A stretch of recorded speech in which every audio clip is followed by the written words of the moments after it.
Hi guys, welcome to our channel think and comments. இன்றைக்கி நம்ம என்ன இன்ட்ரெஸ்டிங்காக பார்க்க போகிறோம் அப்படின்னா நம்பர்ஸ் பார்த்திங்கன்னா 1 to 10, 11 to 20 இப்படி தான் இருக்கும். எல்லா லாங்குவேஜ்லையுமே சேம் பேட்டர்ன் தான் ஃபாலோ பண்ணுவாங்க. ஸோ நான் ஏன் இதை சொல்கிறேன் அப்படின்னா, ஃபார் எக்ஸாம்பிள் லெட்டர் பார்த்திங்கன்னா தமிழில் 247 இருக்குது, இங்கிலீஷில் 27 இருக்குது. இது மாதிரி ரீஜனல் லாங்குவேஜ் ஒன்றுலேயுமே டிஃப்ரெண்ட்டாக இருக்குது. ஆனால் நம்ம நம்பர்ஸ் மட்டும் சேமாகவே யூஸ் பண்ணுறோம். எங்கேருந்து ஸ்டார்ட் ஆகிருக்கும் இந்த நம்பர்ஸ்? இதோட லெகசி எங்கே? ஏன் எல்லாருமே அதே பேட்டர்னே ஃபாலோ பண்ணுறாங்க, டிஃப்ரென்ஷியேஷன் காட்டாமல்? ஃபார் எக்ஸாம்பிள் நம்ம இப்போ டாலருக்கும் ருபீஸ்க்கும் நமக்கு டிஃப்ரென்ஷியேஷன் காட்டுறோம், பண மதிப்பு அதிகம் கம்மின்னு. ஆனால் அது மாதிரி நம்ம நம்பர்ஸுக்கு மட்டும் ஏன் காட்ட மாட்டோம்?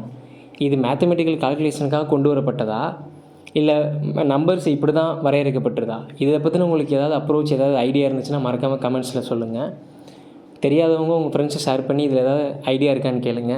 ஃபார் மோர் இன்ட்ரெஸ்டிங் அப்டேட்ஸ் நம்ம பேஜை ஃபாலோ பண்ணிக்கோங்க. Thank you.